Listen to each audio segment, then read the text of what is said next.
Hello, everybody, and welcome to All Queued Up, the review podcast tied to streaming services like Netflix, Amazon Prime, HBO Max, Disney Plus, etc., etc., etc. I'm your host, Greg Dietz. With me always is Maya Don Fisher. How you been this week?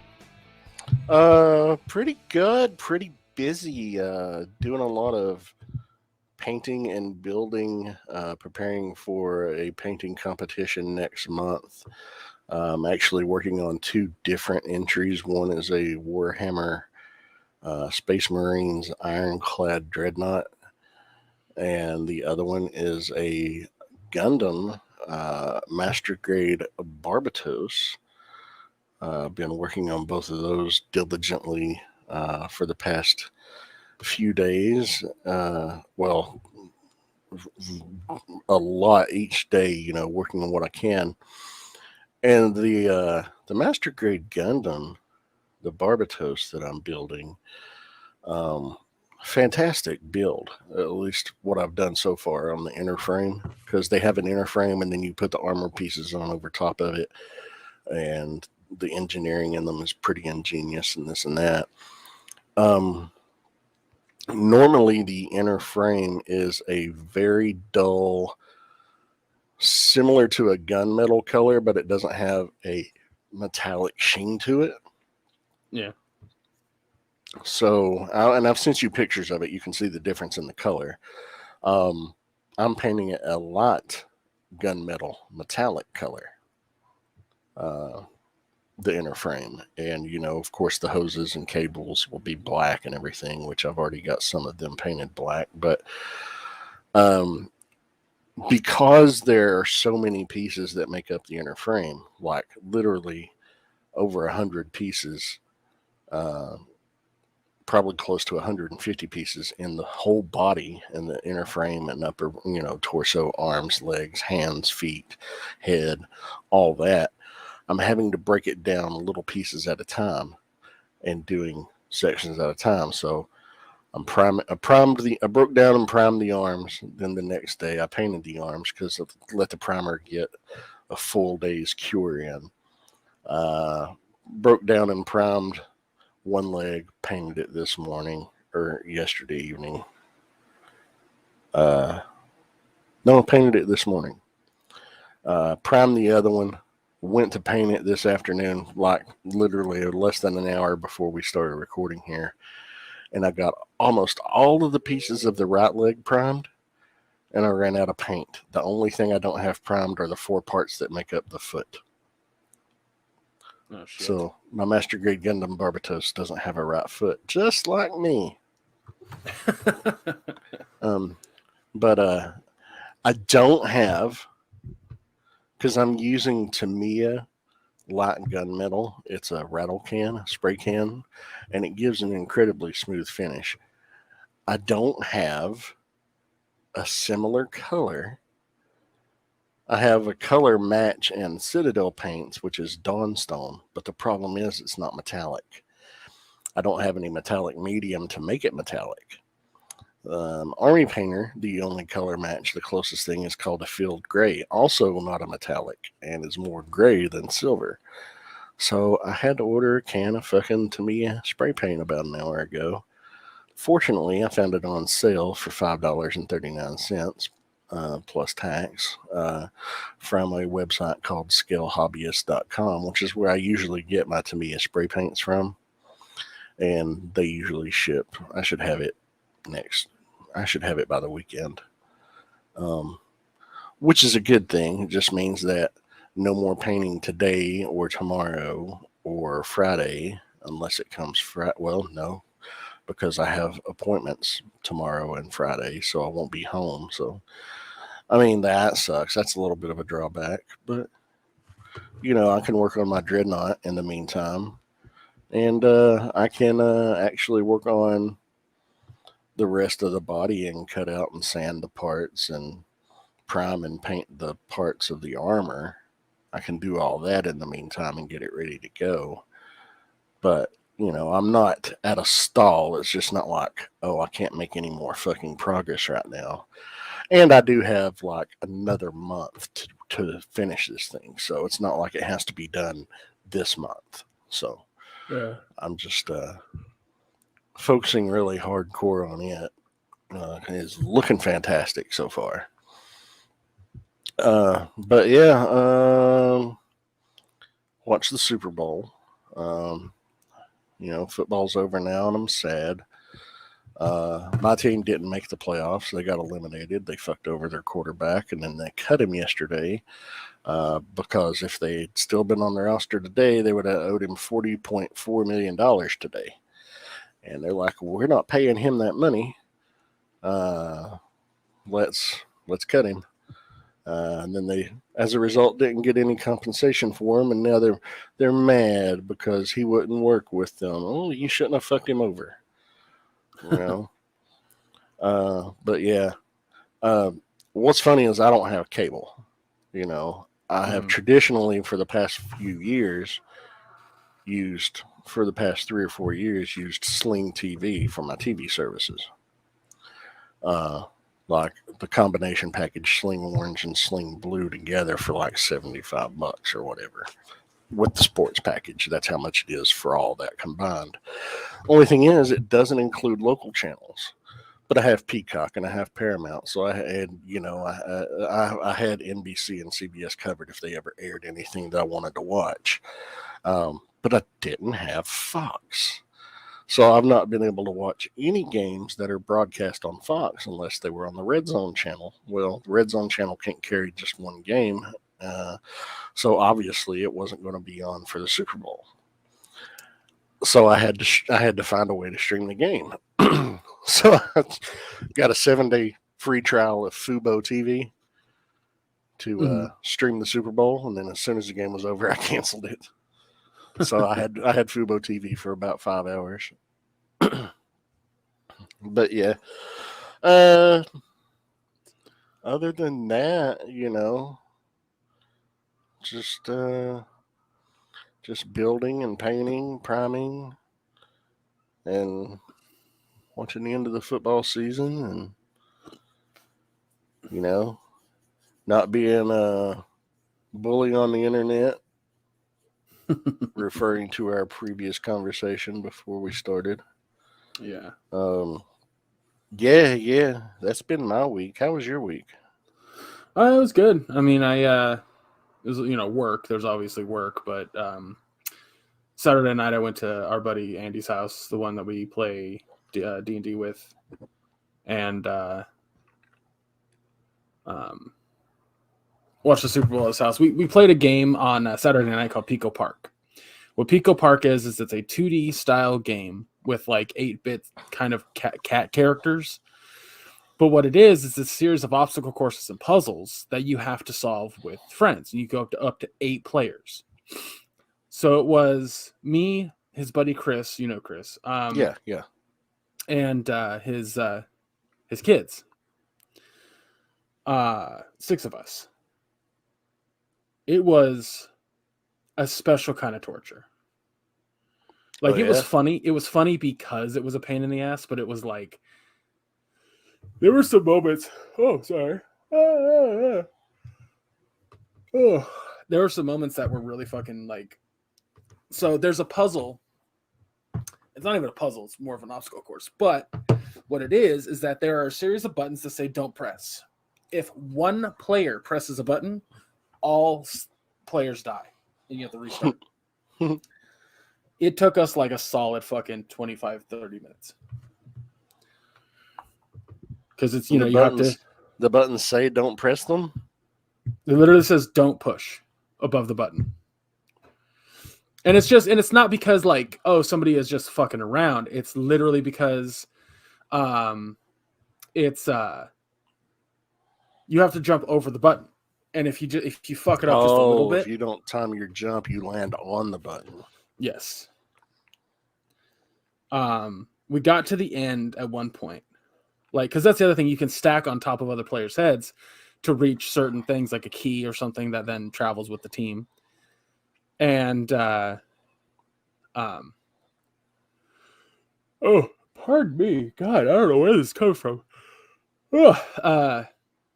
So we got to like the part where you have to get the key, and then 4 of us went through the door, and we were like, we fucking got this. And it was just Andy and his son Zach. and Zach accidentally presses one of the buttons. We had to start over. Like, we had it fucking solved. And then it took like another fucking 10 minutes before we finally got it again. Oh, damn. It was like, it's funny in retrospect, but good God. It took us about 2 hours to beat the whole game, and there's 12 stages, and each stage has 4. So how many levels is that? I'm bad at math. 36. 36 levels. So oh, wait, no, 48 because it's 12 times 4, so I don't know. 48. 48, okay. Yeah, 24, 24, 48. Yep. I just had to do it like multiplication or addition in my head. Well, if you have 4 12s, Greg. So yeah, that was that, and then that night we just got really high before like going to bed. But Super Bowl day was a lot of fun. We had a bunch of people over. We played. Have you ever heard of a game called Beer Dice? I have not. So the way that it works is you have a table, like a fold-out table, right? And at each corner you have a cup that has some water in it, kind of like a beer pong sort of cup. And what you have to do is you have to huck the dice a certain distance in the air. When the dice hits the table, it has to hit the other side. So like there's that line in the center, so it has to hit the other side. If the dice falls off the table, because like the other players that you're throwing against have the opportunity to catch the dice after it hits the table one time. Okay. They can catch it after one bounce. Correct. Here's the thing: they want to catch it after one bounce, because if the dice hits the table and then hits the ground, that's a point. If the dice hits the table and then a cup and bounces onto the ground, that's 2 points. So like a ricochet sort of thing. If the dice goes in the cup, 3 points. So bounce and then bounce off the table once into the floor, that's a point. Bounce off the table, then off of the cup, then into the floor, that's 2 points. Bounce off the table directly into the cup, that's 3 points. Yes, like the 3-point one can be like dunk, like fucking swish into the cup, or bounce off the table into the cup. Oh, okay. So it has to make either a direct shot into the cup or at least one bounce off the table. Yes. Or a combination thereof. So if you did 2 or 3 bounces and it landed in the cup, you'd still get 3 points. Correct. Okay. A couple other little things is that like everyone rolls a dice at the very beginning. Whatever that number is on the dice, you hold on to that number. So let's say you get 3, right? Mm-hmm. The dice hits the table, bounces around on the table, but stays on the table. If the dice is like that, your number is facing up, you drink. Oh. That's more of a drinking game rule. Like you can play this game without drinking, but you have to have something in one of your hands. Like you can only catch with one hand. So usually everyone's holding a beer. If you're not, an alcohol drinker, you can get away with soda. I had a soda at one point because I had been drinking since 10 a.m. So it's pretty lit by the time we started playing that at like noon. Jesus. Yeah, I was drinking heavy because I don't drink very often. It's like it's mostly weed now, and it's right before bed. So yeah. I think the last time you drank was what? Last year's Super Bowl, maybe? No, I drank. Or on your birthday? I drink at my brother's house. So okay. Last time I was there, which was Thanksgiving? No, it was this year. We were over there. Oh, okay. What the fuck day was the point is you don't drink a lot. No. And I don't drink so often that like it doesn't take much for me anyway. And I'm also a lightweight, which is weird considering my size. But yeah. But anyway, so beer dice is a lot of fun, but not nearly as fun as Andy's giant fucking shuffleboard table. Oh, cool. Like we played that. Like Mark and I got, we convinced everyone to come play it, and then we just ran shop 3 times in a row. Now, is it like shuffleboard deck on the actual ground and you play with the long sticks, or is it? No. Oh, okay. It's the smaller pucks on an actual table. Okay. It's just a really long, skinny table. But it's fun. It's super fucking fun to play. But yeah, so we did that, and then it was just like a shit ton of fucking snacks and food all day. Like I ate like absolute fucking shit. I probably put away 15 to 20 pounds of food the whole day. Jesus. Yeah. And then when I say the whole day, I'm literally like from 10 a.m. when stuff was put out to like 10 p.m. Yeah. But like there was one point where I was so full, I was just like, oh, I can't eat another bite. And then it was like literally 30 minutes later, I was putting something else in my mouth. So, but I don't eat like that. It was like, win in Rome, I guess. But yeah. Yeah. And then the Super Bowl was like insane, dude. I enjoyed it until the last like 2 minutes of the fucking game. Because I hate the fucking Chiefs. I mean, well, you're a Raider fan. Well, that's actually funny. When I got home, I asked my dad about that. I said, not being super into sports and like to that extent, have to give a shit about rivalries. I was really paying attention to the Kelsey brothers because they were really entertaining this past 2 weeks. They've been really fucking entertaining. Jason's the better brother. Well, so I'm talking to my dad and he just goes, yeah, that's true. I fucking hate Travis though. And I started laughing. I was like, well, that makes sense. He's a fucking Chief. My dad's like, no, that has nothing to do with it. And I was like, what? And he goes, I don't like him because he's just kind of an asshole. I'm like, when the fuck was he an asshole? What are you talking about? My dad did not know what he was talking about. Hello, Moto. Well, that's me getting a phone call. I apologize for that. But yeah, that was a lot of fun. And then I was fucking sore on Monday too. Like, good Lord, I was sore. But that's a bit about it. I'd say like it's kind of crazy right now because everything leading up to work like has been interesting. So my boss has me and another woman named Linda, right? Mm-hmm. Linda is getting older and her mind isn't working like it used to. Plus, she has 2 different examples of dementia in her family. And she forgets things at her job very fucking easily. And the biggest issue that comes from that is she just forgets to call certain people or she forgets that she did something already. And it really upsets Steve. So for the past few weeks, he has been asking me if I can do more hours. Basically that during the weekdays when he needs to go to a doctor's appointment or something. He's got something planned. A meeting of grumpy old bastards or... Right. My favorite joke is that sometimes he'll have to do things with the Elks Lodge, which is a like an old... I'm familiar. They have the Moose Lodge out here in our region. So okay. My grandfather was a big proponent and member of the Moose Lodge. I was talking to my dad about it, and I said, or as I like to call it, 1K away from being a racist group. Because that's all they are to me. Like it's full of old people, and those things are gonna die. Like, yeah. Anyway, I digress. He sometimes he just has shit to do, so he got Linda to come in. Well, he wants me to do that now, and I'm like, all right, man, whatever.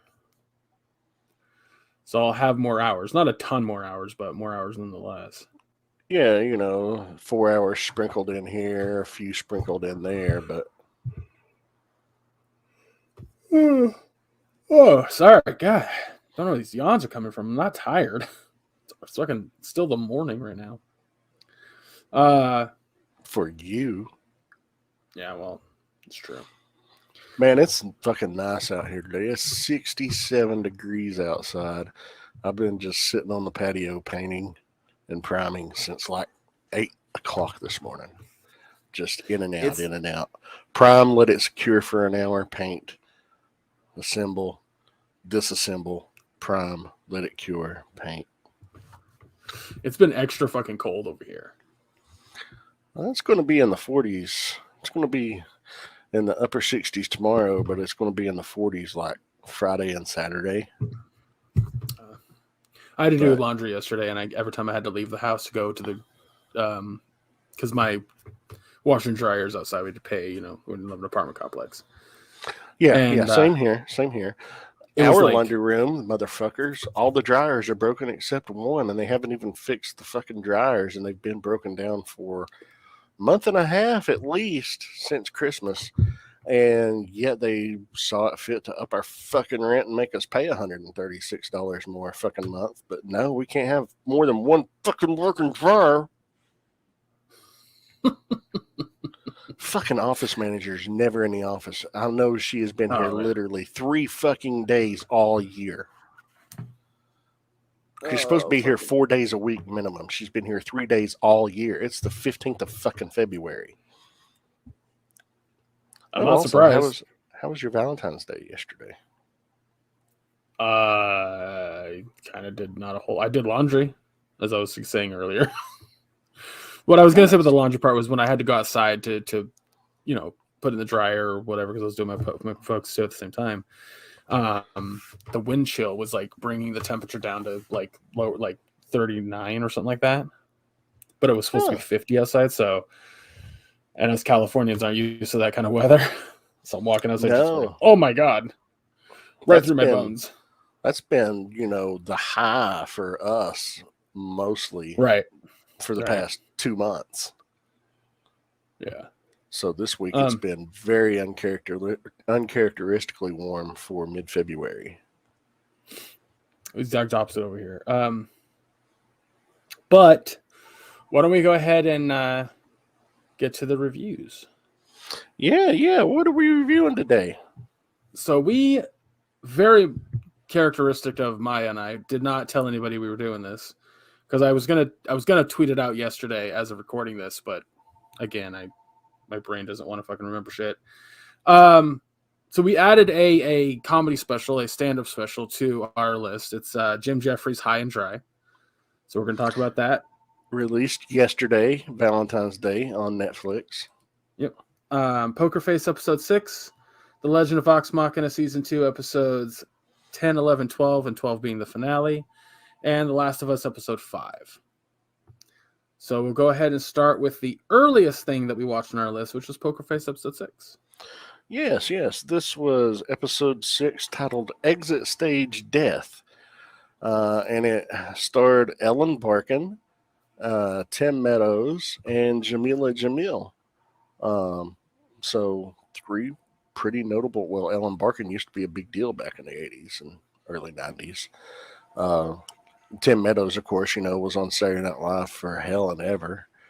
And, was a good character actor when being added into things that I've seen over the years. And Jamila Jamil, I just know her recently from She-Hulk. So she was on The Good Place. Okay. That was like her big breakout role. Okay. Well, this episode focuses on the 2 stars of the long-running sitcom made up for the show, of course, Spooky and the Cop, featuring 2 feuding actors, Kathleen Townsend, played by Ellen Barkin, and Michael Graves, played by Tim Meadows, reuniting for a one-night-only regional theater performance of a play called The Ghosts of Pensacola. However, when Michael's much younger wife, Ava, dies during the performance, new dinner theater waitress Charlie must walk the line between what is real and performative. And she's trying to, solve this murder because that's, her bit. That's what she does. She figures out the truth. How did you feel about this episode? It was okay. I liked it better than the band one because it was a little bit more like twist and turny. But overall, it didn't tickle me like the other episodes have. Yeah, I agree. I didn't think it was as strong as, in fact, I actually liked the Rest in Metal episode better than this one. But it had nothing to do with anyone's. it had nothing to do with the performances of anyone. I just felt that the ending fell flat. It wasn't so much the ending that fell flat to me. It was the whole story, because there are things that they have that they twist, right? There's unexpected parts of the plot, because they tell you who did the murder and all that kind of shit. Yeah. So you know.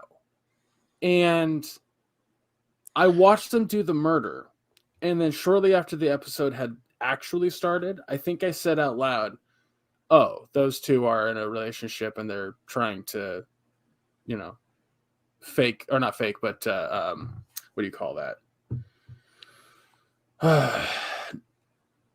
They're faking their fucking disdain for each other, so that way nobody is on the trail of them killing her."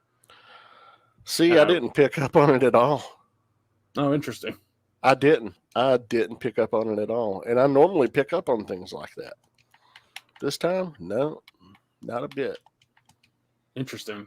I thought that her death was accidental until the moment when they're in the dressing room and celebrating. And I was just like, huh, they got me.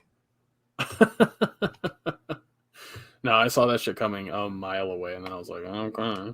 The only part that I thought was like really fucking funny to me, like, because that's the other thing about this show, is that there's a lot of comedy in it, right? Mm-hmm. This was the least funny episode to me so far. Yeah, there wasn't a lot of comedic anything, that typically is involved in the show. And I don't know if it's, got to do with maybe the writer and director aren't anybody that they've used before, so that combination just didn't work. I don't know. Yeah, I don't know. I mean, it's like the other actor, the younger actor, she was funny to me just because she didn't know what the fuck was going on. Chubby Foot. Yeah, and then she figured it out. Was like, I want to be an accomplice to the murder, and it's like, okay, wild. But I don't know. Like this one's gonna fall in the middle of that. When you watch a whole series of a show and there's that one episode that you just completely fucking forget about. This is gonna be the one. Yeah. Let's not spend too much more time on it. I mean, it's fine enough, but I would give it a C+. Yeah. I think I'm with you. I was gonna say C because it didn't do much. It didn't grab me. It's just kind of an episode that we got, and I was like, okay, no, it's fine. It did its job. So yeah, a standard C. But all right. Well, that's episode 6 of Poker Face. The next thing we watched on my list here is The Legend of Vox Machina. The last 3 episodes of season 2. Yeah. Now there's a lot that went on in these 3 episodes. A lot. Episode 10 is called The Kill Box. Episode 11, Belly of the Beast, and episode 12 called The Hope Devourer.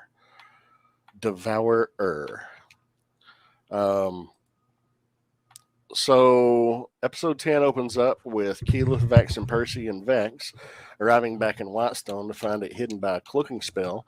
They discover that 3 weeks had passed in Tal'Dorei during their 3 days in the Fey realm. Allura views Scanlan, Pike, and Grog remotely, revealing they're in Westruun. Grog belittles Kevdak for swearing fealty to a dragon, then challenges him to single combat, and they begin a hand-to-hand fight, with Kevdak easily overpowering the weakened Grog. Pike and Scanlan are taken captive, and as Kevdak prepares to crush Pike, Grog discovers his inner strength, his love for Pike. His rage causes his regeneration, and he strikes back. Kevdak activates his gauntlets, doubling him in size, and knocks Grog down. This fight, by the way, was fucking amazing. Yeah, it was fucking really well done. Grog states that his strength comes from the love for his friends, just as the rest of Vox Machina arrives.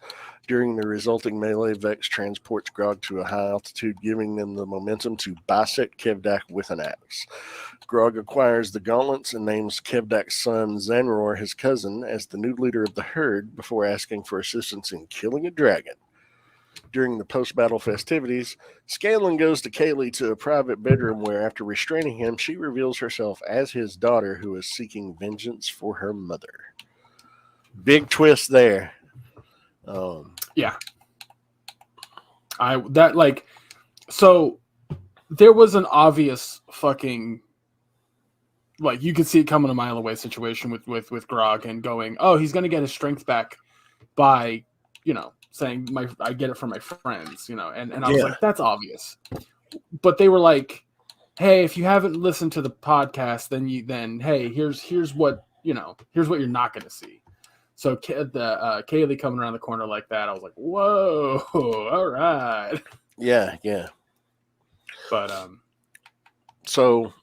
that fight was awesome. The fight was it was. It was so good. So episode 11, Belly of the Beast. Scanlan doesn't remember Kaylee's mother after dressing him down. Kaylee decides against killing Scanlan and leaves him pinned by an enchanted sword that can maintain its position in space, like an immovable rod. Hey, we used those in a campaign before.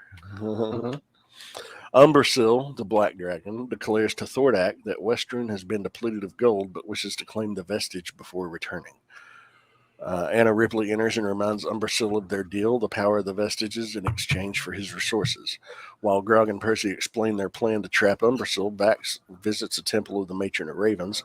Stepping into a pool of red liquid, he communes with the Matron. Their ensuing conversation leads Vax to commit to his role as the Matron's champion. He is charged with safeguarding the sanctity between life and death. Later on, Umbrasyl is successfully ambushed but manages to break free and cause chaos after turning invisible. Scanlan and Vax magically enter Umbrasyl through his anus and use Kaylee's enchanted sword to keep him from flying. Despite the best efforts of both the herd and Vox Machina, Umbrasyl forces the sword through his body and takes off with Vax and Scanlan inside him. Grog uses a grappling hook and grapples himself to Umbrasyl.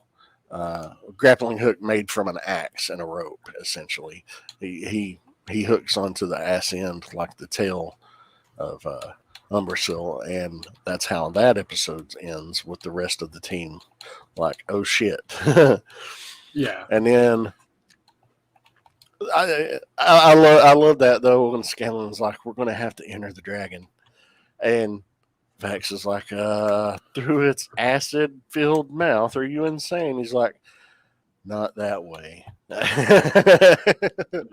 And then just using Scanlan's hand to shove themselves in through the dragon's ass. And then the visual of traveling through the anus and the intestines into the stomach of the fucking dragon was hilarious. Yeah, it was really funny. One of the funniest parts to me was Percy doing what Percy does, and he creates this whole elaborate trap and the mechanism and all that kind of shit. And like, you look around the room and it's like, dude, you got a bunch of fucking barbarian marauders. Yeah. Like they're not smart. You're over talking them, and he just didn't notice. Percy's going to Percy. Yeah. God, that shit was funny. But yeah, and then what happened? Well, in the finale, the Hope Devourer, we see Grog is unable to force Umbrasyl to land and is thrown off. He's gravely injured even after Pike depletes her healing magic to stabilize him. She just can't heal him up enough. So he's got like broken bones and everything, and he's got splints tied to his body to try to, move. Scanlan and Vax cut their way out of Umbrasyl mid-flight, with Vax unlocking his vestige's wings to prevent them from falling to their death. Vox Machina pursue Umbrasyl to his lair. However, Umbrasyl has already recovered from the earlier fight. In the ensuing fight, every member is incapacitated one by one. Scanlan, having spent most of the fight hiding behind a rock in fear, steals Mythcarver and stabs it into Umbrasyl's eye. A lyrical tune channels a blast of energy through the sword, killing Umbrasyl while Ripley slips away. Vox Machina initially believes Scanlan to be dead, leading to Pike kissing him before Scanlan reveals he's still alive. During a celebratory toast at Whitestone, everyone at the table falls asleep except for Vox Machina and Keeper Yennon, who reveals herself to be the Green Dragon Rayshon in disguise, and tells Vox Machina she is in secret opposition to Thordak's plan and offers her aid. Meanwhile, Thordak's informed by Voragil the White Dragon of Umbrasyl's defeat, but dismisses Voragil's warning that Vox Machina will now target the rest of the Chroma Conclave, gazing down upon a large cache of eggs. And yeah, that's where we leave off for season 2. And now we have to wait a year for season 3. It sucks. Like, I like that they are giving us 3 episodes in a chunk, but it's over in 4 weeks, which kind of fucking sucks. Yeah, but it's a nice 65, 70 minutes of fucking entertainment each week. It just, unfortunately, it's only 4 hours. It's like, damn it. Yeah. Because it's so well structured. Like, even the most common shit that you see in stories, the stuff that we're like, oh, that was really predictable, is still like highly fucking entertaining. Yeah. I think that's what's so successful at the show, is that first off, almost everybody that is in the show is a seasoned fucking voice actor. So you get a lot of really fucking stellar voice work done in the entire show. On top of that, like, the studio animating the shit, like, they're doing a fucking amazing job, because everything knocking it out of the park. It's beautiful. Yeah, exactly. And so then you got that, and it's just this perfect fucking storm of just highly fucking talented people doing what they do and what they know how to do. And you're never fucking bored watching it. You're never going, well, like, this episode kind of sucked, because not a single episode sucks. Not a single one. No, not at all. And none of them are standalone episodes, because they're all interwoven into each other so well. Yeah. But yeah, I like, I don't know what else to say. Like, it's just so fucking good, and I'm so happy that we get to watch it. But that being said, I think I'm gonna give the whole season a fucking A+. Every episode was an A+. Every, like, the whole season, it's like, I could put it in fucking S tier.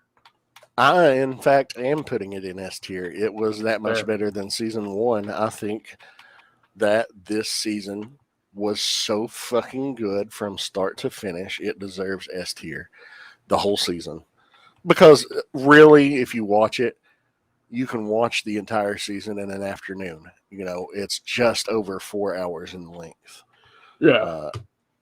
Because each 3 episode chunk was like 22 to 27 minutes. So, you're looking at 60 to 70 minutes 4 times. 4.5 hours tops. Right.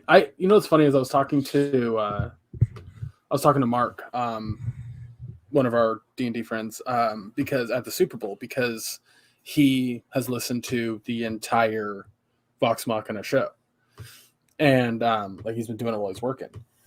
And I was like, how different? He's like, this season is further different than the first season. The first season was pretty close to what they did in the show, but this season is pretty fucking different. I was like, what's different? He was telling me all the stuff that they did differently. He goes, but it makes sense why they would have to do that in the show. He says a lot of the stuff that happened, like, you go back to, what was the first city that got destroyed by the Chroma Conclave? Adar, is that how you spell it? Was that the city? I thought it was called something else.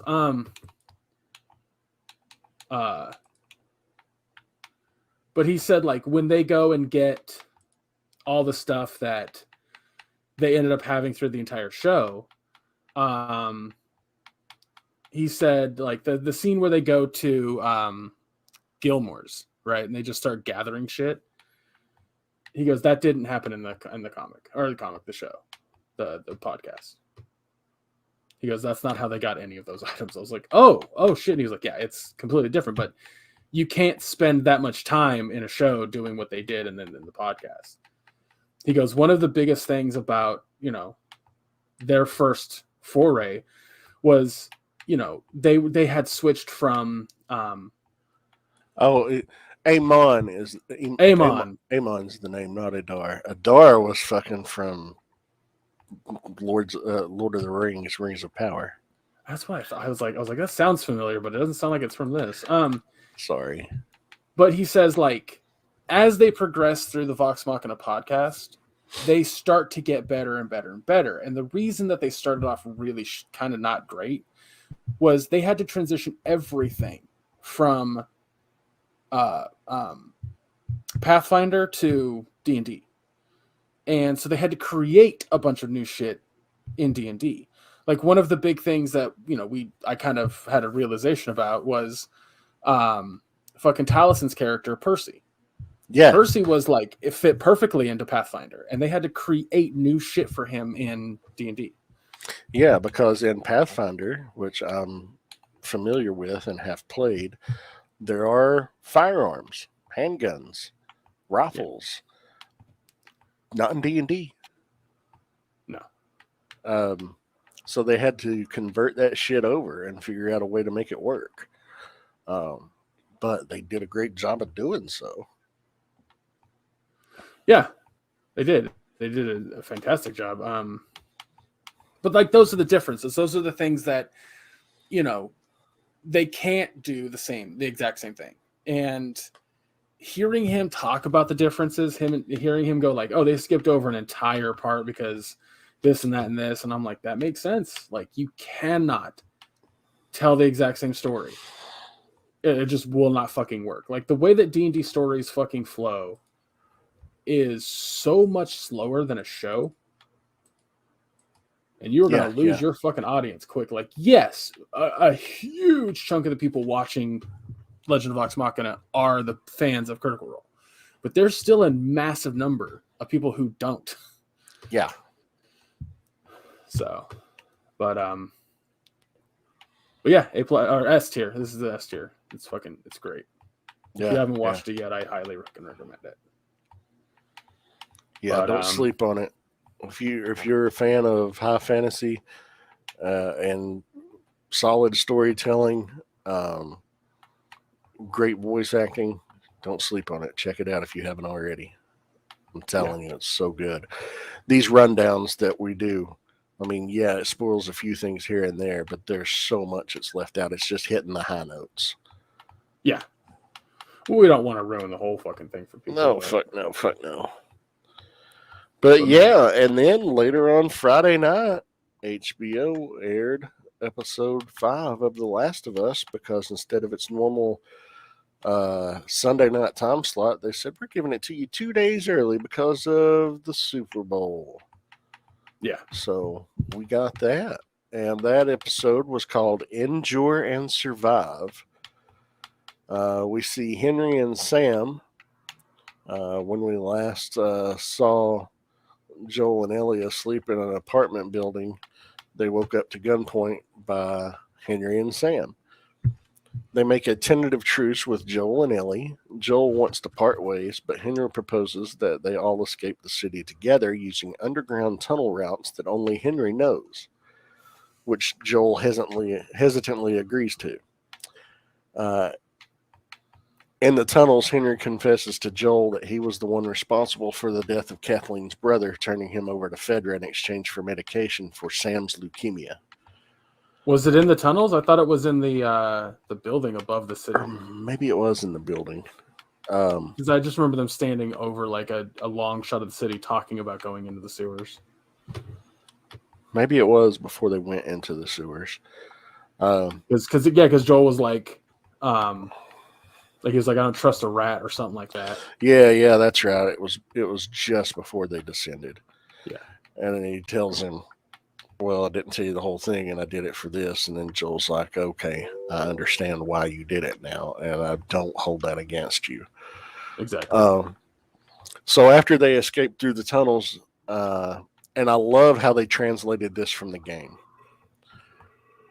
In the game, the group that Henry and Sam and Joel and Ellie are on the run from is they're just simply referred to as the hunters in the game. No, we're not given any backstory. It's just the hunters, and we assume they just want to take what they can off of people and whatever reason. And in this section of the game, they're in a neighborhood and there's a hill, and Joel has to make his way to around the back of a house to take out a sniper. And then, from his point of view, he has to provide cover for Henry, Sam, and Ellie in the fucking video game by taking out hunters as they're coming through the fucking neighborhood, one at a time, in groups of 3 and 4. You got to take them out really fast before the next wave comes. Yeah. Well, in this, Kathleen and the rest of her people, Joel has to take out this sniper who's shooting at him, right? Yeah. He does so, but as he's doing so, that's when Kathleen and the rest of her people show up with fucking dozens of fucking vehicles and weapons, and there's probably 30 or 40 of them. I like the fucking makeshift car that had "run" on the fucking front of it. Yeah, because it had a fucking like a snowplow kind of on the front of it with "run" spray painted on it. Yeah. I thought it was a snowplow, but I was like, isn't it just like because maybe they like fucking welded a backhoe to it or something like that, a backhoe shovel or a bucket. But because I couldn't tell exactly what it was, and I was like, is it maybe that? But yeah, it was really cool because you hear Joel scream at them, "Run," and they start running, and he's starting to pick them off, but it's obvious he's not going to be able to pick all of them off. But the vehicle that has "Run" on the blade that's attached to the front, he takes out the driver, and that driver crashes into one of the houses. Well, that house happened to be over top of tunnel that happened to be very weak because underneath was a large swarm of infected. And as Kathleen's going to shoot Henry, the house collapses, the truck collapses into the ground, and a fucking horde of infected just emerge from underground, and they're on fire and everything. We actually see a fucking bloater for the first time. So last week, this is I fucking love this. Last week, we see a preview before episode 5, like right after episode 4 had aired, that shows a bloater coming out of the ground. Right? Mm-hmm. There's like a real quick trailer, and I go, "Oh my god, it's a fucking bloater!" My dad says, "What's that?" And I was like, "Oh, it's a fucking big guy. It's a big fucking infected." He goes, "Like worse?" And I went, "Oh yeah, you'll see. They're terrifying." And he goes, "Okay." And then throughout the week he's asking me like, "So what is a bloater? Like, are they just infected longer?" And I'm, "Yeah, that's basically it." And he goes, "Are they like stronger?" And I was like, "Yeah, they're stronger." And he goes, "Okay." Because here's the thing about my dad. He doesn't do scary. And so when the show gets a little dark and it's a little spooky, he won't shut the fuck up. He will not shut the fuck up. And it's hilarious. And he goes, so like during the moments where they're underground, he just is like, "Man, check every corner. Like, don't fucking take that light off the hallway." Like, he's talking out loud because he's so nervous. Oh, he's one of those people in the movies. Uh-huh. It is so fucking funny to watch things that are mildly scary with him. So I go,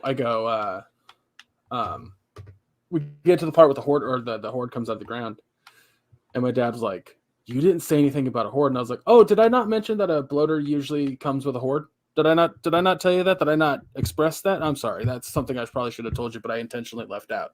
And he just goes, "Not cool." It's like very cool. Very cool.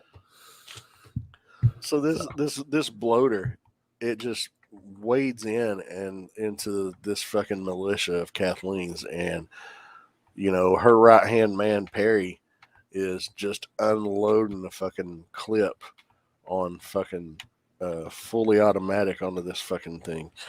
Doesn't phase it. I mean, bloaters are so old and so covered in this fungal armor, it's almost impenetrable. So he just walks right up to Perry and grabs his body and rips his head off. And we see a child version of a clicker that attacks and just pummels and kills Kathleen.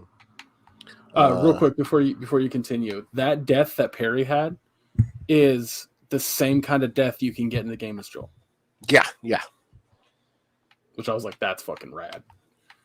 But I also have something to say about a couple things in that scene when you're done describing it.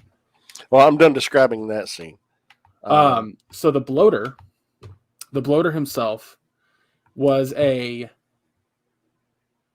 was all practical. The suit was 100% practical. Yeah, I think the guy was like 6'6" that was inside it. Yes.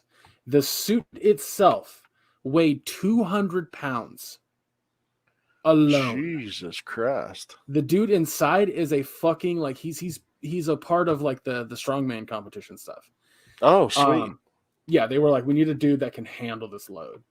That suit, just that one suit, cost $500,000. Wow. Also, I think you just said the name of the podcast. This episode. We need a dude that can handle this load. All right, fair enough. Fair enough.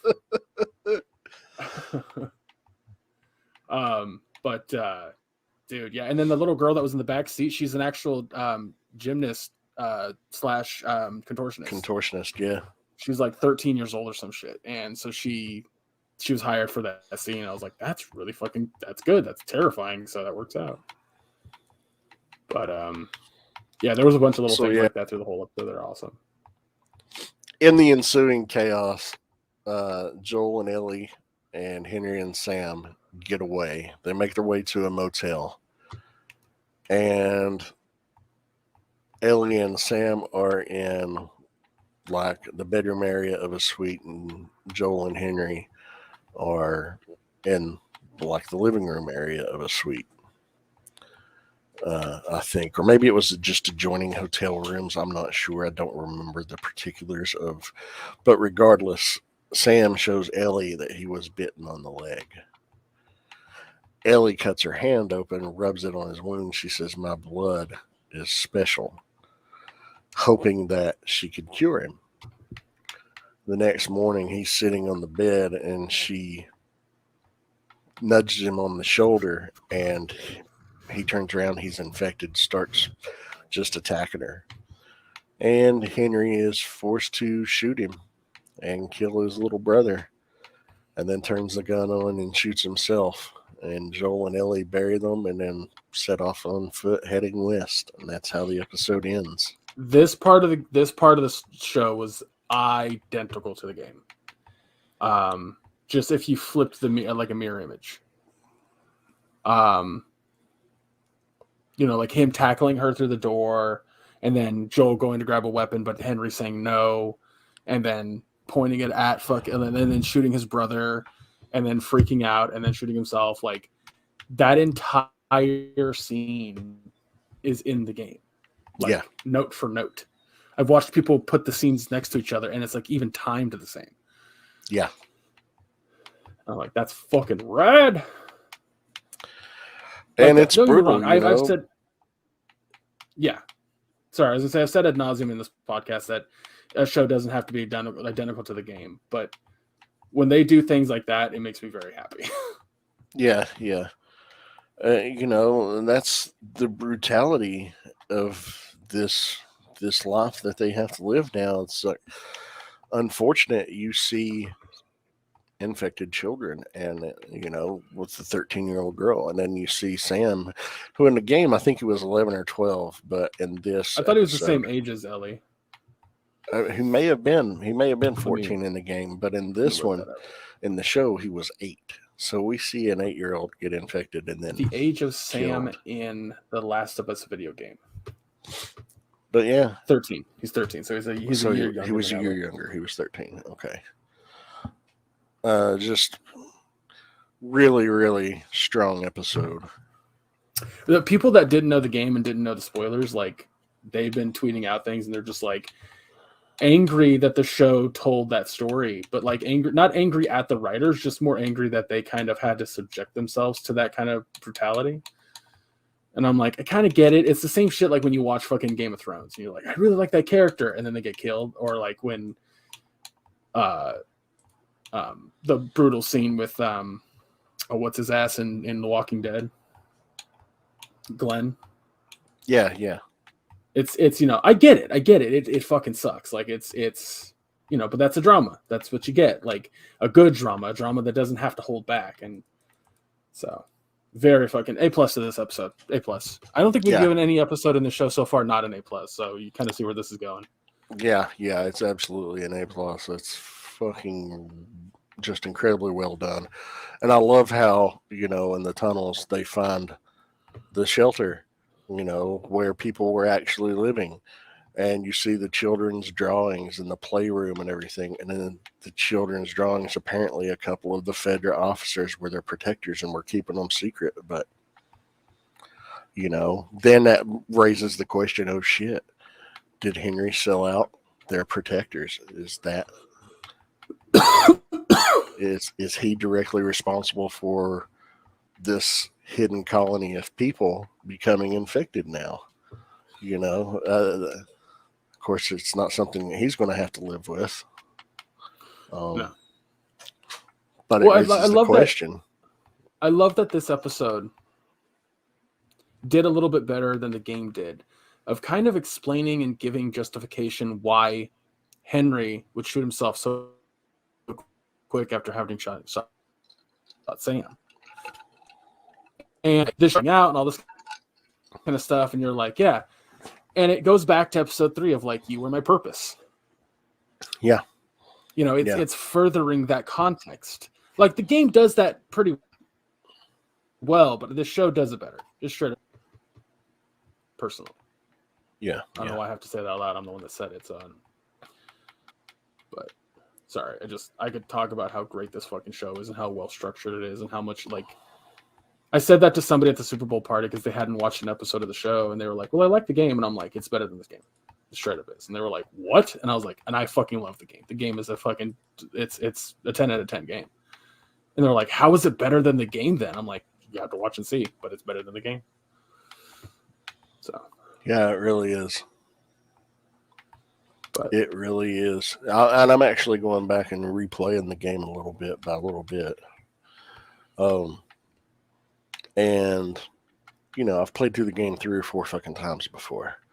So it's not like I'm trying to rush through playing it again. I'm just taking my time with it. But yeah, this show is incredibly well done.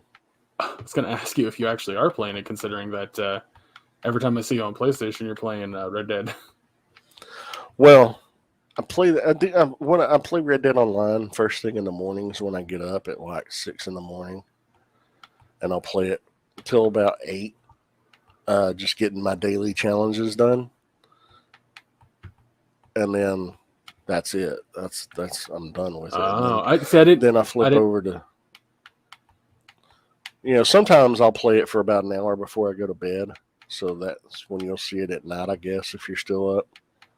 Well, that's why I was curious as to what you were doing in the game, because I know you're not like a multiplayer person. So, but I guess play. I do play the online multiplayer on it, but I don't play with anybody. I just play by myself because there's plenty of missions and shit that you can do by yourself solo. Yeah. To just have something to do, because I love that game. I love that game. It's one of the best fucking games there are. And I'm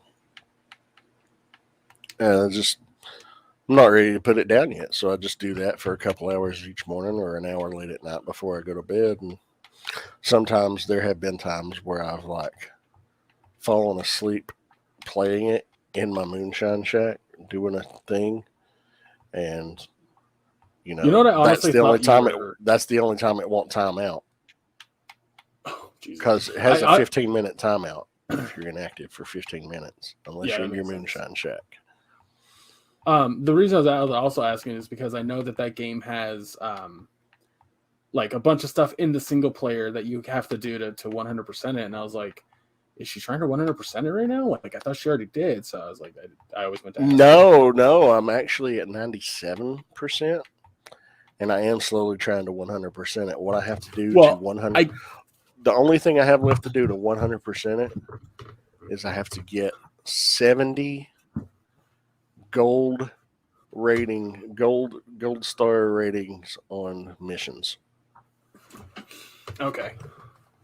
Because I know that I was reading a thing, somebody was talking about that one of the hardest things to do is like get a certain satchel, but you have to get like 100 fucking gold star satchels or some shit. I don't know. It was fucking crazy.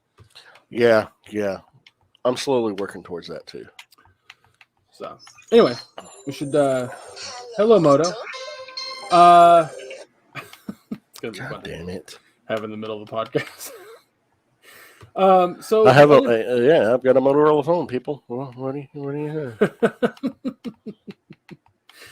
The other thing that we added, the last thing that we added, we watched yesterday, less than 24 hours ago, was Jim Jeffries' new stand-up special. Maya hit me with this at like, it was pretty early for me. Well, it was about this time yesterday afternoon. Was it? Okay.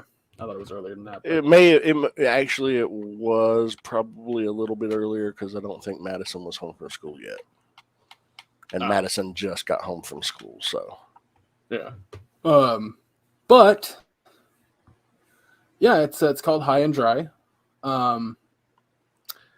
It's an hour and 8 minutes long. It's a stand-up special. It's Jim Jeffries. Like, it's going to be offensive and whatnot. So I don't know how to describe it. Honestly, I think it's better than his last 2 or 3 specials have been.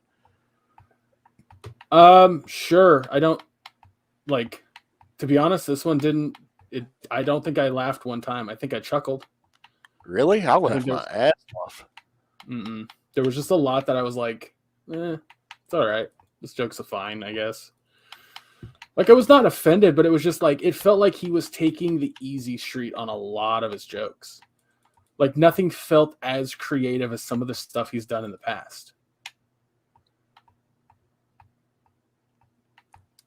Yeah, his earlier stuff is obviously funnier. But, dude, that part when he was like talking about trans people, and he's like, I love LGBT people. I love the L. I love the G. I love the T. I love the B. I love the Q. Not all at once. I love them each individually. They all got nothing in fucking common. It's just... See, that joke right there felt... You know what it felt like to me? And I hate to do this to Jim because he's such a better person. But it felt like the same kind of joke that Dave Chappelle tried to tell. Like, I don't know. I haven't heard Dave's.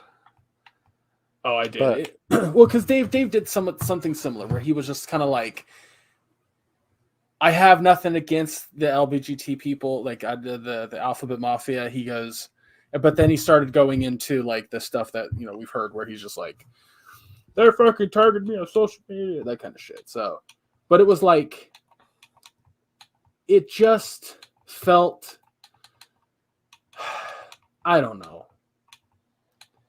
It just didn't do any, like, this one just didn't fucking hit my funny bone like his past stuff has. That's unfortunate. The joke he was telling about the transgenders, the transgendered 2 jokes he told were pretty fucking funny to me. Especially he's like, I love transgender people. Those people got a story. And if there's one thing, you tell me you cut your dick off, I want to sit down and talk to you. And how he's going on about the whole procedure. He's like, Yeah. Yeah, they cut it off and they chuck it on a tray. And then they take a spoon and shovel a hole. I was laughing my ass off because obviously that's not how it's done. But it was No, just and fucking funny as hell. and all that stuff is funny, but not make me belly laugh funny, not make me laugh out loud funny. Yeah. Like there's a couple, like the way that I describe certain comedians to this extent is like there's comedians that make me laugh really fucking hard. And then there's comedians that just entertain me because what they're saying is keeping my attention in a comedic manner. And that's what this was. His past stuff has made me belly laugh. This just didn't. Like, there's nothing inherently wrong with this special. I'm not saying it's bad. It's just not good. Like he had a whole bit. Like he had a good callback towards the end. The Greta Thunberg. Yeah, that was a good callback. This thing that made me laugh probably the most was his whole thing about was it Swedish people? Yeah. Yeah. How there's nobody's ugly in Switzerland because they just throw away the baby. like oh, here's your baby. Oh, there's your dead and then baby. He just on the mic just goes. Yeah, that shit was funny as hell too.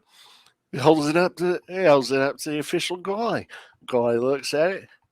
He goes, no.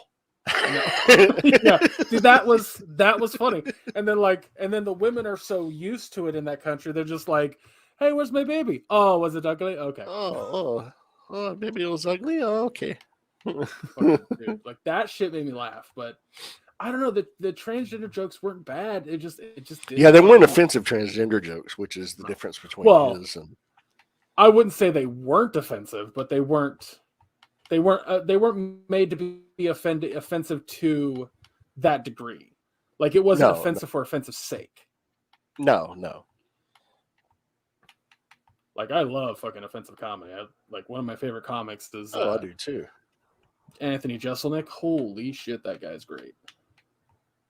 Like genuinely, if you have not heard Anthony Jeselnik's comedy, I fucking highly recommend it. But, yeah, I would say that this special for me gets a solid C+. Okay. Nothing was that fucking funny to me. I don't know how else to put it. Like it was fine. It entertained me for an hour 15 minutes, but like if I'm gonna watch Jim Jeffries, it's gonna be his old stuff. Like it felt like he just played it safe. Well, I think he was a little riskier than he has been in his past three. Intolerant, This Is Me Now, and Freedom. See, Freedom is, oh my god, that one's so fucking funny. Well, Freedom is really good. I think it's his best one since Freedom. But his earlier ones, Bear was a riot, and that's where his gun control thing came from. Right. Fully Functional was fucking wonderful. Alcoholocaust, oh my god, that one's great. Yeah. I swear to God, I've seen all of those. I haven't seen Contraband. I don't think, or maybe I have, and I've only seen it once.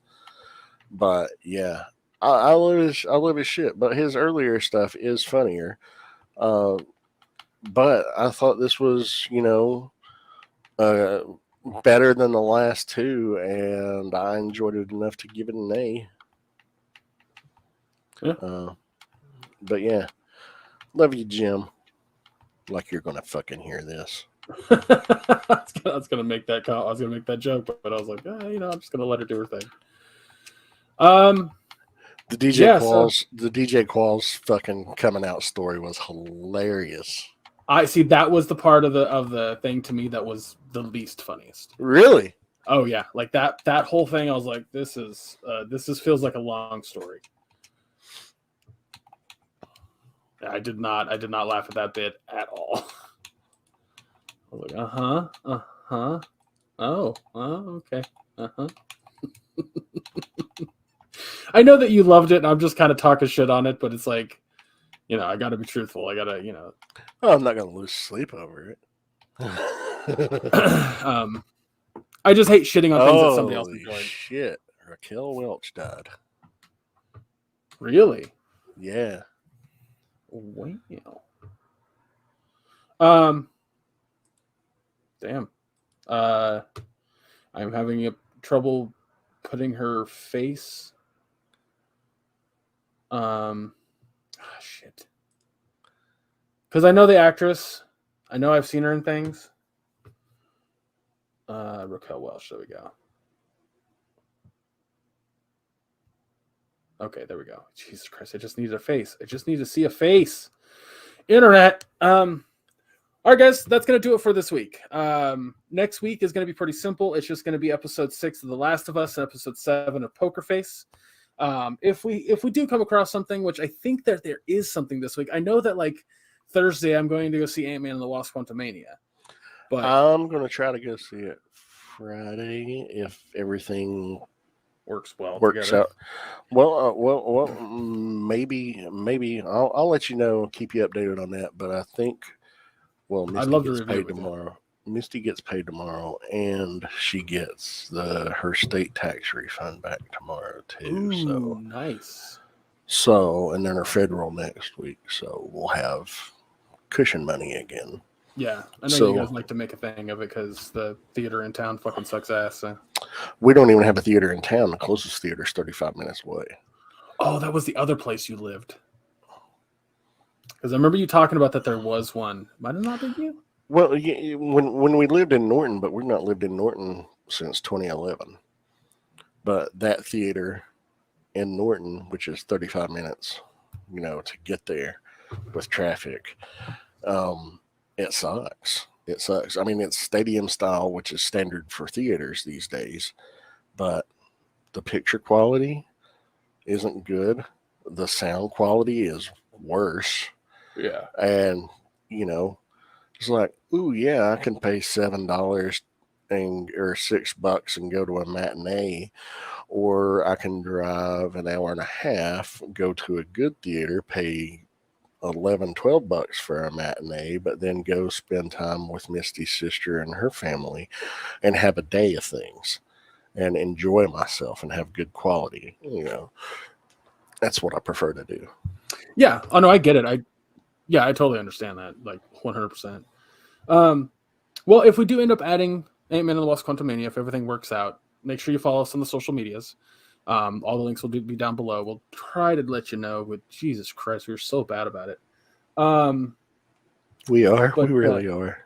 We're so God. It's just surprising y'all every fucking week because we just don't think about it. Like our social, like we should be, we should be putting more effort into our social media, but we just don't. Yeah. It's our Achilles heel, or as the guy on Wheel of Fortune said, Achilles. Well, here's the thing. I only have one of those now, and the one that I was responsible for taking care of that got cut off. Fair enough. So I will take all the blame for it.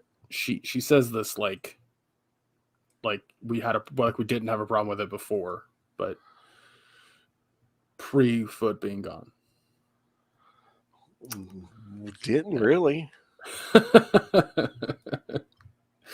Guys, check out our Teespring store if you'd like some merch. Spring is coming up. It's still kind of cold out. You can grab yourself a beanie with our logo on it, or no, you can't. I thought a beanie was on there. Nope. No, I can't grab a beanie. My bad. But what you can grab is a mug with our faces and logo on it, which you can put some coffee in when it's nice and cold outside. It doesn't have to be cold for coffee.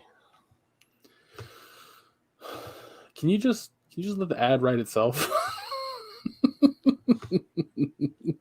I'm just saying, real coffee drinkers drink it any day of the week. Also, certain coffee drinkers have a heart problem where they can't drink too much caffeine. So it's 1 cup a day. Not this one. And I'm not drinking decaf because fuck that. It's like drinking non-alcoholic beer. Anywho, if you buy anything from there, use code AQU15 for 15% off, and let us know that you used it. We'll give you a shout out on the podcast. We'll retweet your picture. Like, let us know. Let us know that you bought something. Like I said last week, we're not really doing video anymore for a podcast. Like it was for YouTube, and our YouTube doesn't get a whole lot of traffic. So We're still uploading the episodes to YouTube. If you want to Right. listen to it on YouTube, that's fine. Yeah. Which, oddly enough, our listens have gone up in the past couple of weeks. Because we're not on camera anymore. That was a self-deprecating joke and a fuck you to Maya. That's what that was. That was an insult to both of us. Ha ha. I don't accept because I'm hot. Well, you should probably put a fan in your room or something. Anywho, that's it for my notes. Maya, where can folks find you? You can find me on Facebook under my name, Maya Dawn Fisher. It's a public profile, and it is also linked to my Twitter and Instagram accounts there. So it's your one-stop shop for everything that I'm up to. And just I post random things all over the place, mostly to be funny. For instance, today I posted a tweet from a couple of years ago from someone, and it says, "The term girlfriend implies the existence of a girl foe. This is a service I'm willing to provide. This is the kind of humor that makes me laugh." And, there's dark humor too, but I'm just saying, come at me. Let's throw down. Anyway, that's me. Where can people find you, Greg? You can find me on all social medias under Chub Rock Geek. I post a lot of video game like clips and content from when I play games with friends, and we have voices come through. Like, it's really weird that the PlayStation does this cool feature where you can set up to 15 minutes of a record, and then like as long as people have give permission to the system to record your voice, the clips themselves have the voice audio. The problem is the Xbox doesn't. So then I have to stream the game to get the voice audio. And then if one of the people that's in the party decides to not have their voice on, the clip doesn't fucking land.